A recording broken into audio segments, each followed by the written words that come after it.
এলাকাকে উত্তপ্ত করার জন্য, এলাকাতে হিন্দু মুসলমানের মধ্যে বিভেদ তৈরি করার জন্য দেশ বিরোধী স্লোগান লিখতে চেয়েছিলেন। তারা চাইবে না, কিন্তু কারা চাইবে? যারা সত্যিকারের সাচ্চা দেশ প্রেমী।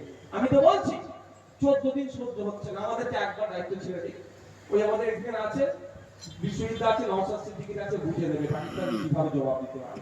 আর আমাদের সেনারা রেডি আছে। আপনাকে বলছি আমাদের সেনারা রেডি আছে, শুধু সময়ের অপেক্ষা। ঝন্টু আলীর মতো লোকেরা রেডি আছে, এই বাবলু সরকারের মতো সেনারা রেডি আছে, নিজের দেশের জন্য জীবন দিতে প্রস্তুত আছে এই বড়বাবদের বিরুদ্ধে লড়াই করার জন্য। কিন্তু দুর্ভাগ্য আমাদের, যিনি নিজেকে 56 ইঞ্চি দাবি করে তিনি এখনো পর্যন্ত কি বলে, কালকে নাকি ইয়ে হবে, কি বলে ওটাকে, মক টেস্ট হবে। কি বলেছে? কি বলেছে? ওই কোথায় ঢুকবে, হ্যান্ড করবে, ধ্যান করবে। বসে কি হচ্ছে জানেন? করোনার সময় দেখেছিলেন 15 মিনিট লাইট অফ করতো, করোনা চলে গিয়েছিল। থালা বাজাও, করোনা চলে গিয়েছিল। কিছু তো একটা মজিয়ে রাখতে হবে। আর শুনছি 14 দিন ধরে বিশাল পদক্ষেপ নেবে, বিশাল পদক্ষেপ নেবে, বিশাল পদক্ষেপ নেবে। আর প্রত্যেকদিন সকালে ঘুম থেকে উঠে আগে ফোন চেক করছি আমি, নিউজ ফিডসটা কিছু একটা দিয়েছি রাত্রে, ধ্যাক ধ্যাক করে উড়িয়ে দিয়েছে। বিশ্বাস করুন প্রত্যেকদিন সকালে উঠে আমি আগে নিউজটা দেখি, ন্যাশনাল মিডিয়া চ্যানেলগুলোতে দেখি কিছু আপডেট এলো নাকি, 4-5টা পাকিস্তানের এলাকাকে উড়িয়ে দিয়েছে হয়তো, দেখবো। কিন্তু তারপরে কি দেখলাম, সকালে উঠে কি দেখছি, বিশাল বড় পদক্ষেপ নিয়েছে, পাকিস্তানের নাকি 14টা ইউটিউব চ্যানেল বন্ধ করে দিয়েছে।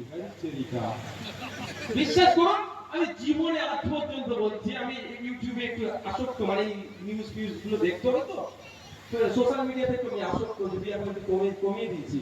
আমি জীবনে আজ পর্যন্ত আমি ইউটিউবে, মানে 2008 এর কথা বলছি, 8 সেই থেকে আমি চর্চা করি।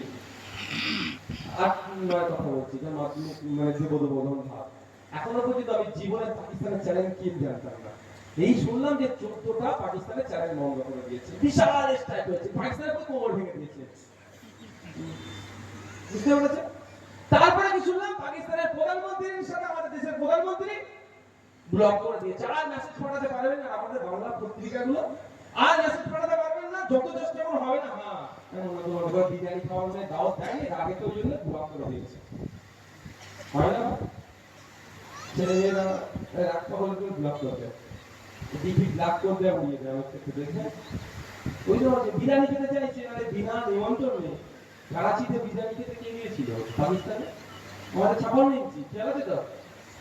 এখন মানে বিরিয়ানি খেতে রাখছে না, ওই জন্য আবার ব্লক করে দিয়েছে।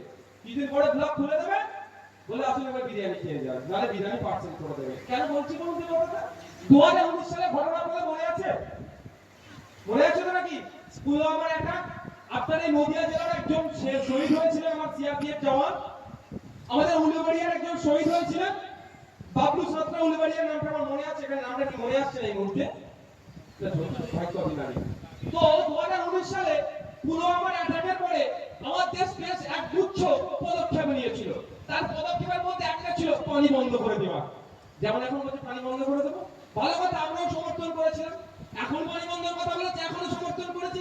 কিন্তু আমার জানতে বড্ড ইচ্ছে লাগছে, এখানে সেন্ট্রাল আইডি আছে, আর না হলে এখানকার এমএলএ সাহেবের কাছে ভিডিওটা যাবে, বিধানসভায় আমাকে ডেকে বলবেন, অসীম বাবু, নওশাদ ভাই, অসীম বাবু তো নাকি?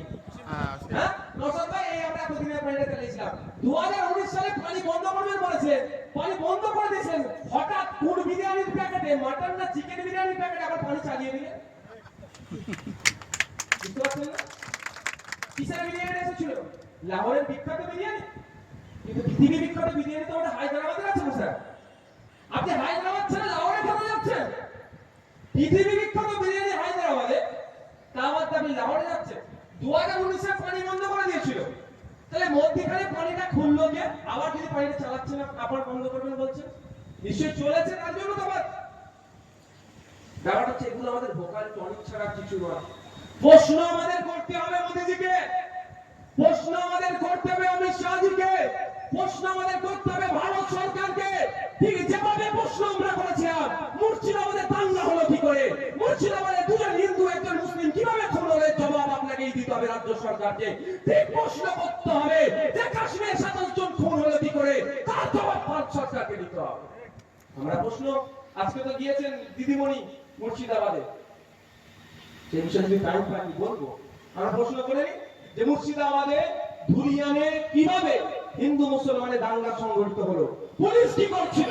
পুলিশকে বারবার করে ডাকছিল, যেই বাবা তার ছেলেকে খুন করতে বাড়িতে মধ্যে ঢুকে, তখন থানাকে বারবার জানিয়েছে যে এখানে কোনো দুর্ঘটনা ঘটতে পারে, পুলিশ কেন আসলো না?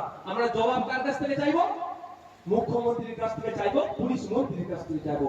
ঠিক একই ভাবে এই কাশ্মীরে যে জঙ্গি হানা হয়েছে, জবাব কার কাছে চাইবো? স্বরাষ্ট্রমন্ত্রীর কাছে চাইবো, প্রধানমন্ত্রীর কাছে চাইবো, দেশ চালাচ্ছে তাদের কাছে চাইবো। কারণ আপনারা বলছেন নাকি পাকিস্তান থেকে এসেছে। যদি আপনাদের কথাই ঠিক হয়, তাহলে বর্ডার থেকে 300 কিলোমিটার বড় বড় অস্ত্র নিয়েছে, এখানে ঢুকে ভারতবর্ষের মাটিতে দাঁড়িয়ে ভারতের নাগরিককে খুন করে গায়েব হয়ে গেল। আপনারা কি করছিলেন? জবাব আপনারা দিতে হবে। এই প্রশ্ন যখন আপনি করছেন, আপনার মনের মধ্যে বীজ ঢুকিয়ে দিচ্ছে। কি বলছে? ওই দেখ হিন্দু দেখে মেরেছে। মানে প্রশ্ন করার দরকার ছিল কেন মারলো, তারপর তার আগে প্রশ্ন করিয়ে দিচ্ছে কি ও হিন্দু দেখে মেরেছে। কিন্তু হিন্দু দেখে মারার টাইমটা পেলে কি করে একবার মাথায় আসছে কি আমাদের? এত টাইমটা কে দিল? আমি কদিন আগে দক্ষিণ 24 পরগনার একটা প্রোগ্রামে গিয়েছিলাম। ওখানে আমার পার্টি নেতার সাথে দেখা হল। সে ওই প্যালগাঁওতে গিয়েছিল। বললো ভাইয়া ওখানে এত চেকিং, আপনি ভালো মানুষ ভয় পেয়ে যাবে। আমি কেমন? আমি তো কোনোদিন কাশ্মীরে যাইনি। বলছে আমরা ঘোড়া থেকে ঘোড়া চড়ে উপরে উঠতে হয়। যখন ঘোড়ায় চড়তে যাবা, সেনা চলে আসলো, আপনার কাছে আয়ো, কিস দিয়ে আয়ো, আইডি কার্ড দেখাও। একবার চেক হয়ে গেল। বললো যে যখন আমরা ঘোড়া থেকে নামলাম, যে পার্কের মধ্যে হয়েছে ওই পার্কের টিকিট কেটে ঢুকতে হয়। যখন টিকিট কেটে ঢুকতে যাব, আবার সেনা চেক